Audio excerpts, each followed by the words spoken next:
Bonjour à tous, ravi de vous retrouver pour cette vidéo qui va être assez courte finalement, où je vais synthétiser en quelques minutes qu'est-ce que c'est que l'hypnose thérapeutique, à quoi ça sert, parler un peu de quelques idées reçues et puis me présenter rapidement aussi pour les gens qui préfèrent avoir une interaction directe plutôt que de lire tout un site. Donc voilà, je m'appelle Adil Sermou, je suis hypnothérapeute à Montpellier. J'exerce depuis bientôt 5 ans, toujours avec la même passion, la même curiosité. Avant ça, j'étais dans l'informatique, je faisais du conseil, donc un chemin de vie complètement différent, mais dont j'ai gardé la curiosité scientifique que je continue d'appliquer finalement à l'hypnose pour comprendre au mieux ses fonctionnements et pouvoir en faire bénéficier les gens à qui j'en parle au travers des séances. Et puis l'aspect pédagogique aussi m'intéresse beaucoup. Et puis pour parler d'hypnose, alors rentrons tout de suite dans le vif du sujet. L'hypnose, c'est pas un pouvoir que certaines personnes auraient sur vous, comme on aime à vous le faire croire en hypnose de spectacle finalement. C'est pas non plus une capacité que certaines personnes pourraient avoir et d'autres non. Des fois, les gens disent moi, je pense pas être hypnotisable. En fait, votre corps connaît très bien cet état. C'est un état qui est naturel. On a un état de veille, votre état ordinaire comme maintenant, et puis un état de sommeil où vous êtes complètement inconscient. Et entre les deux, il y a un espace de transition comme ça où notre attention au fur et à mesure de la journée est pas constante. Il y a des moments où on est très présent, d'autres on est un petit peu plus dans des rêveries. Et finalement, ça s'active à plusieurs moments de la journée quand on fait quelque chose d'automatique, un peu rébarbatif, où on s'ennuie, on peut avoir tendance un peu à rêvasser, à plus trop être présent. Dans ces moments-là où ça se crée, ça peut être quand vous conduisez, quand vous lisez un bouquin, vous regardez un film, etc. Notre notion de l'espace, du temps, de nos sensations évolue finalement. Notre cerveau fonctionne différemment, un peu comme si on entrait dans une rêverie de journée. Et c'est un état qui est très propice finalement au changement. On s'est aperçu avec des études scientifiques récentes que non seulement on entrait dans des états de transe légers comme ça plusieurs fois par jour, mais que votre corps le connaît très bien aussi cet état parce que vous y avez passé la plus grande partie de votre enfance. Jusqu'à vos 7-8 ans, vous étiez en état d'hypnose. Déjà parce que, on le dit, les enfants c'est des éponges, ils absorbent comme ça tout et n'importe quoi. Et finalement, on garde cette capacité à retourner dans cet état. C'est ce qu'on apprend en cabinet, c'est ce qu'on apprend en séance, à retrouver cet état-là, qui peut nous apporter de la flexibilité et puis une manière de pouvoir accéder à ces ressources inconscientes qui sont à notre disposition, qui sont déjà en nous.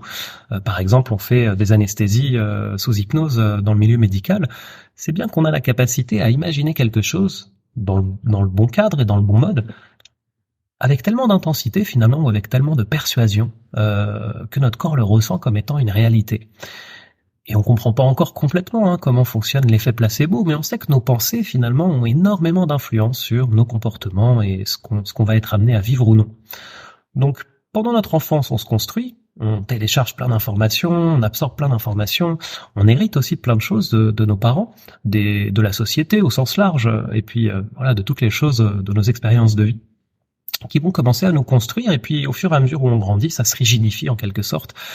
Et à l'âge adulte, au fur et à mesure, après avoir répété des idées, des concepts, des croyances, des expériences, des émotions, il y a tellement d'associations qui se sont faites, il y a tellement de choses qui se sont imbriquées que beaucoup de choses sont finalement redevenues très automatiques. On n'a plus besoin d'y penser consciemment, ni la liberté de choisir. Et quand finalement notre GPS nous amène au bon endroit, y a rien à changer, tout va bien, profitez. Et puis sur certains sujets, la destination nous convient pas et on aurait envie, on aurait besoin de pouvoir changer le programme. C'est là qu'intervient l'hypnose. L'objectif, c'est bien ça, c'est de retrouver une capacité à apprendre de nouvelles choses, à modifier des choses qu'on a apprises, que ce soit des croyances, des idées, des comportements, des peurs, etc. Et puis voilà. Donc je pense avoir fait le tour sur cette présentation générale. J'espère déjà que ça vous aura intéressé et puis que ça aura attisé votre curiosité. Évidemment, renseignez-vous sur ce sujet. C'est toujours important déjà d'avoir un bon contact avec quelqu'un qui saura répondre à vos interrogations, en qui vous pourrez avoir confiance. C'est un des points qui est très important. Et puis deuxième chose aussi, même si ça peut paraître un peu magique, ça veut pas dire automatique. C'est pas parce que quelqu'un va claquer dans les doigts que tous les soucis vont être résolus. L'hypnose, ça fait partie des thérapies brèves, mais ça veut pas dire instantané et garanti. Il y a toujours une implication de votre part qui est nécessaire, et puis aussi une curiosité d'apprendre, de mettre en pratique, de découvrir. Il y a évidemment tout le travail de votre inconscient qui pourra faire pour améliorer votre situation.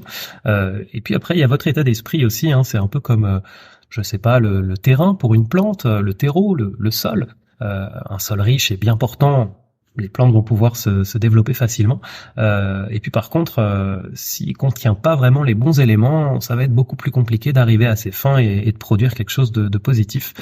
C'est un petit peu pareil dans notre vie, donc on cherche finalement à créer un bain, parce que notre esprit repose toujours dans des images mentales, du dialogue intérieur, des sensations.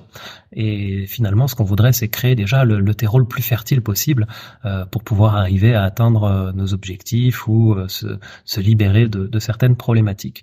Donc, écoutez, je vous dis à bientôt, j'espère, peut-être au cabinet à Montpellier ou pour des séances en ligne, et puis sinon sur d'autres médias, YouTube ou ailleurs. Et voilà, je vous souhaite une bonne journée et à la prochaine. Au revoir.